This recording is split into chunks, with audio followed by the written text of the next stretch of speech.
difficile infection. This is a gram-positive anaerobic spore-forming bacillus. The NAP1 strain is associated with severe outbreaks in Clostridium difficile infection in Europe and North America. It produces, apart from toxin A and toxin B, also a binary toxin. And this has resistance to quinolones. Hospital inpatients have a colonization rate of 10 to 20%, and colonization in healthy adults is 0 to 3%. In-hospital transmission is from the floor, from soiled bedding, toilet seat, call buttons. Nurses and doctors, they don't wash their hands and sterilize their stethoscopes. Therefore, we always isolate the patient, and there should be strict disposal of gowns and gloves. Prevention is by avoiding unnecessary antibiotics. Risk factors include older age, antibiotics within 3 months, HIV, IBD, severe underlying illness, NG tube placement, PPI use, and bowel cleansing procedures. Pathogenesis. There is ingestion of spores followed by the colonization of the large bowel mucosa. The spores then germinate and toxin A and B is released, and these toxins bind the cell and go into the endosome, and that triggers an inflammation in the colon, producing a colitis. Toxin B is 10 times more potent than toxin A. Antibiotics responsible are nearly all, especially third and fourth generation, cephalosporins, carbapenems, fluoroquinolones, clindamycin, augmentin, and ampicillin. The safer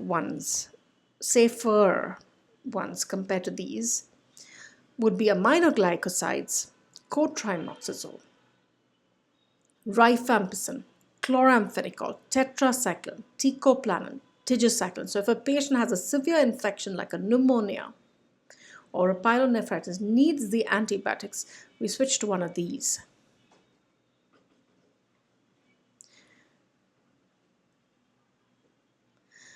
The classification of CDI would be mild, moderate, severe, and fulminant. Mild would be no fever, stool frequency of less than 6 per day, total count less than 15,000, no peritoneal signs, the creatinine is less than 1.5. Moderate, the temperature is seen between 37.5 to 38.5, stool frequency is 6 to 12 per day, and total count is 15 to 25,000. The creatinine is less than 1.5. In severe, the temperature is more than 38.5, stool frequency more than 12 per day, total count is more than 25,000, and the creatinine is more than 1.5. Fulminant is severe plus hypotension, ileus or toxic megacolon, or even a perforation. We can classify it by acquisition, classifying it as hospital or healthcare facility associated. So in these patients, the symptoms start after 3 days in the hospital. Community-associated CDI is symptoms in the community or within 3 days of hospital admission. Then we can classify it by episode. Initial CDI, that's the first episode. Recurrent CDI is a recurrence within 2 to 8 weeks of complete resolution of symptoms. And a multiple recurrent CDI in which there are 2 or more recurrences. Then we can classify it endoscopically by mild colitis, severe colitis, and pseudomembranous colitis. The tests that we do. First of all, stool tests. The commonly used method is a 2-step algorithm in which we check for the GDH antigen first by the enzyme immunoassay, and if that is positive, we go ahead and check for toxin A and toxin B.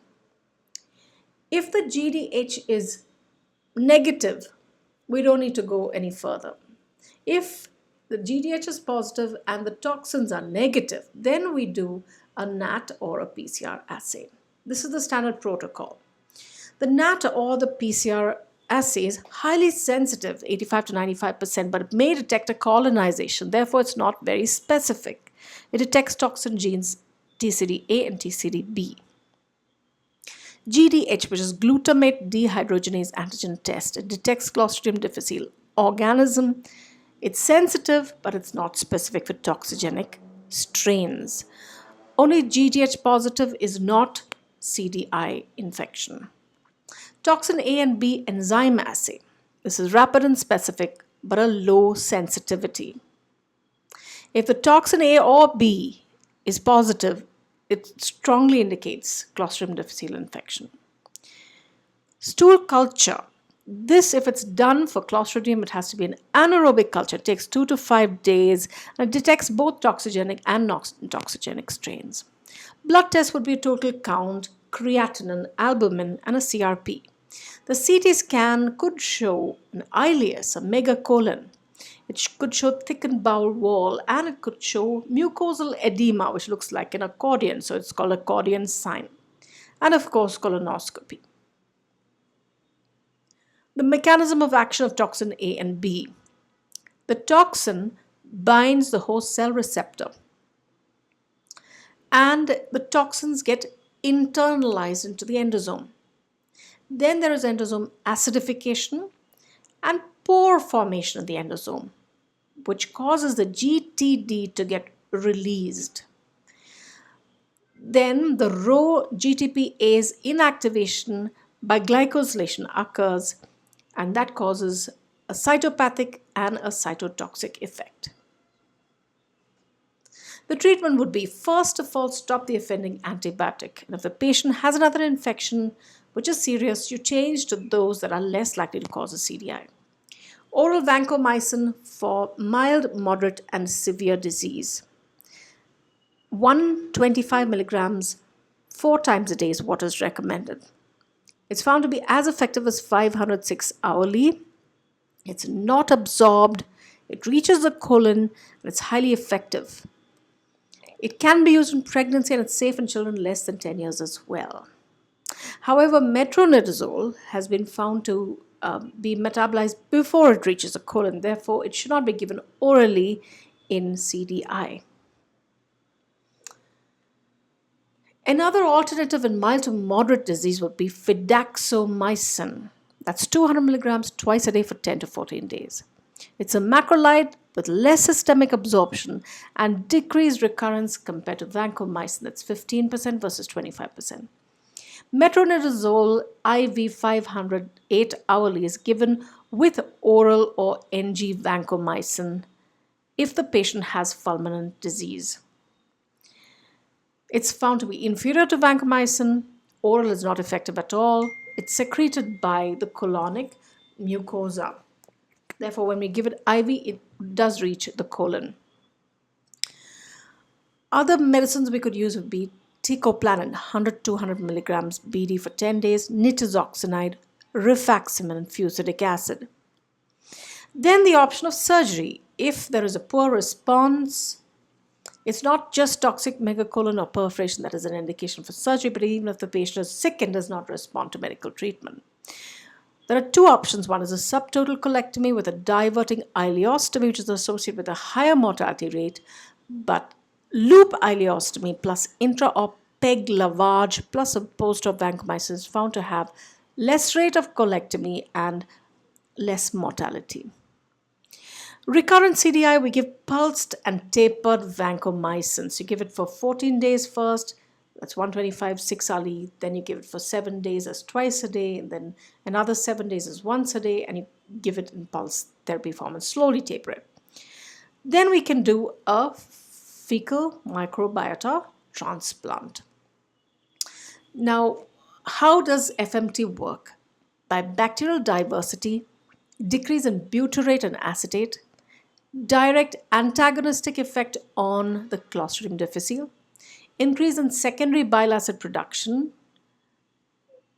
causing a decrease in sporulation, because it's said that bile acid is the thing that triggers the sporulation. Response rate of 85 to 95%. Immunization can be done against the toxin A and B. This could be passive or active. Passive immunizations by IV immunoglobulin, monoclonal antibodies. Antitoxin A is actoxumab. Antitoxin B is B for bezlotuzumab. Actozumab and bezlotuzumab. Active immunizations inactivated toxoid A and B. Bezlotuzumab is a humanized monoclonal antibody to Clostridium difficile toxin B. 10 milligrams per kg is given IV over 60 minutes daily for 14 days along with the other antibiotics.